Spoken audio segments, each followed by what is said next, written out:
বিসমিল্লাহির রহমানির রহিম।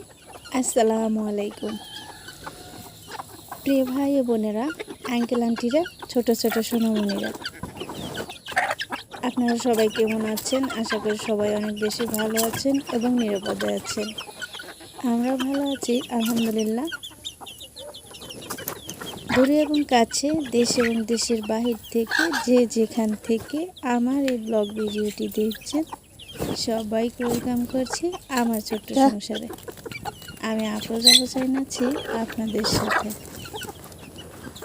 আবারও চলে এলাম নতুন একটি দিনে নতুন একটি ব্লগ ভিডিও নিয়ে। আজকের আমার এই ভিডিওতে থাকছে টুকিটাকি সাংসারিক কাজকর্ম এবং কিছু রান্নাবান্না। একদম ভোর থেকেই আমি ভিডিওটা স্টার্ট করে দিয়েছি। আমি মুরগিগুলো ছেড়ে দিয়ে তবেই আমার রান্নাঘরে আসতে হয় রান্না করতে, যেহেতু আমার রান্নাঘরটি এবং মুরগির ঘর একই ঘরে, তো সেজন্যই আর কি আগে মুরগি ছেড়ে দিতে হয়, তারপরে রান্না করতে হয়। অনেকে বলেছেন আমার বাবুকে দেখাতে, তো এই যে একটু দেখিয়ে দিলাম। আসলে ওর শরীরটা ভালো নেই, সেই জন্যই ভিডিওতে তেমন আনি না। অনেকটাই স্বাস্থ্য কমে গেছে, প্রায় 15-20 দিন হবে। আমি আমার হাজবেন্ড দুইজন শুধু মেডিকেলে দৌড়াদৌড়ি করেছি, ওকে নিয়ে মেডিকেলে ভর্তি ছিলাম। অনেক কলিজার আপুরা কমেন্ট করেন, আপু বাবুকে দেখান, বাবুকে দেখাইন, মাঝে মাঝে দেখাইন। আমি তেভাবে শেয়ার করি না তেমনভাবে, কারণ আমার মেয়েটা নিয়ে অনেক টেনশনে আছি। আল্লাহ দিয়েছে এত বছর পরে, তারপরেও অনেক অসুখ বিসুখ, যেহেতু আনমেচুরড হয়েছে। তো একদিন আপনাদের সাথে আমার মেয়ের সম্পর্কে গল্প করব, একটা ভিডিও নিয়ে আসব। যদি আপনাদের ভালো লাগে, শুনতে চান, তাহলে অবশ্যই কমেন্টে জানিয়ে দিন। আমি ওকে নিয়ে আপনাদের মাঝে একটু গল্প করব। তো কথায় কথায় আলু আর ডিম কিন্তু সিদ্ধ করে নামিয়ে নিয়েছি, যেহেতু এটা দেশি ডিম, আমাদের মুরগির ডিম। দেখা গেছে ডিমগুলো অনেক দিন জমিয়ে থাকার কারণে, বুঝি প্রচণ্ড গরম পড়ার কারণে অনেক ডিম মাঝে মাঝে নষ্ট হয়ে যায়। তো আমরা যেহেতু বউ শাশুড়ি খাবো, সেই জন্য 2-1টা ডিম একটু বেশি দেওয়ার চেষ্টা করি, যেহেতু নষ্ট বের হয়।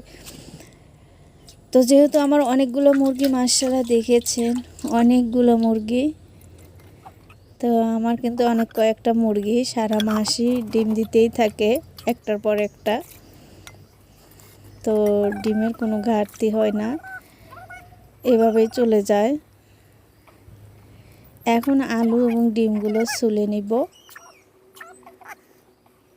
আমার পাশে আমার শাশুড়ি এবং আমার মেয়ে বসে আছে, আমি ওদের সাথে গল্প করতেছি আর কাজকর্মগুলো করতেছি।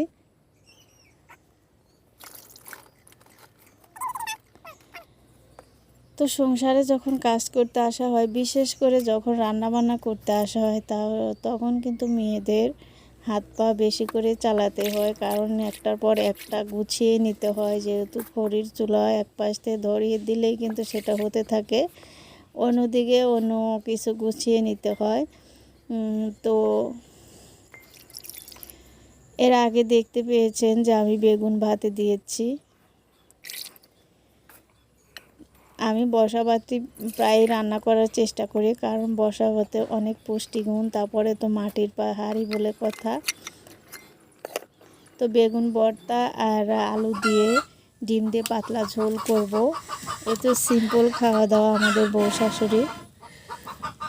তো ভাতটা হতে হতে চুলাটা কিন্তু নিভে গেছিল, যার কারণে চুলাটাও একটু ধরিয়ে দিলাম। এখন কড়াইতে তেল দিয়ে দিয়েছে। আমার এই কড়াইটা কিন্তু অনেক দিনের। আমার যে পুরাতন ভিউয়ার্স আছেন, আপু ভাইয়েরা, ওনারা বলতে পারবে এই কড়াইটা অনেক দিনের। আসলে আমার মাটির পাতিল হাঁড়ি অনেক দিন টিকে।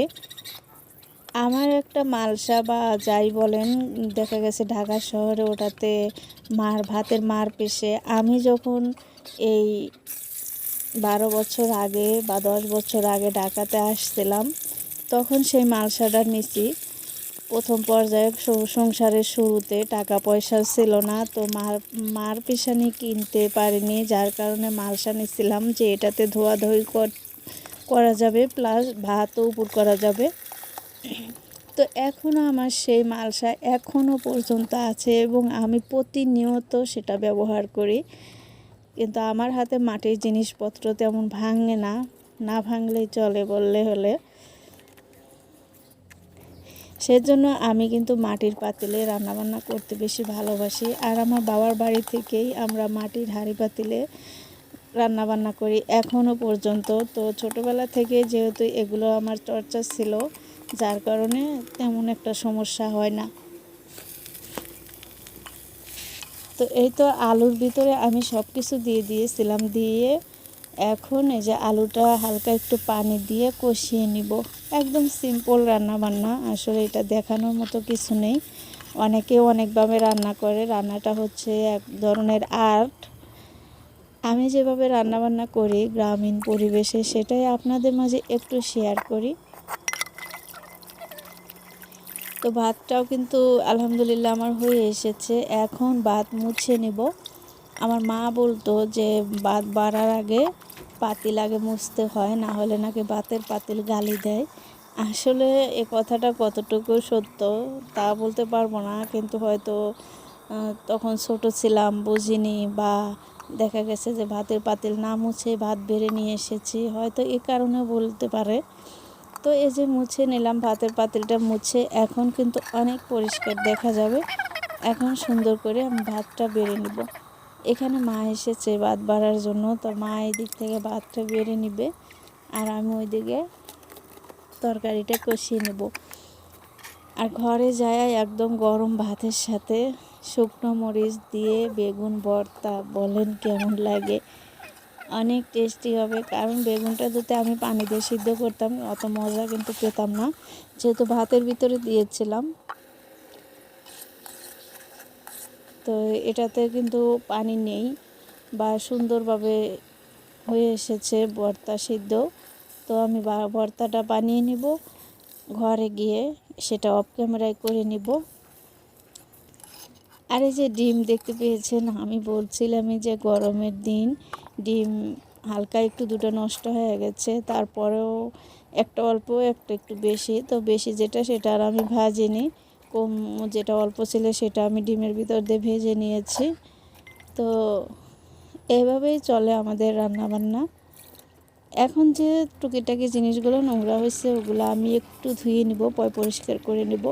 আমার রান্নাঘর আমি সব সময় চেষ্টা করি পরিপাটি করে রাখার জন্য। তো খড়িগুলো রোদে দিয়ে দিব। সবাই ভালো থাকবেন, আল্লাহ হাফেজ।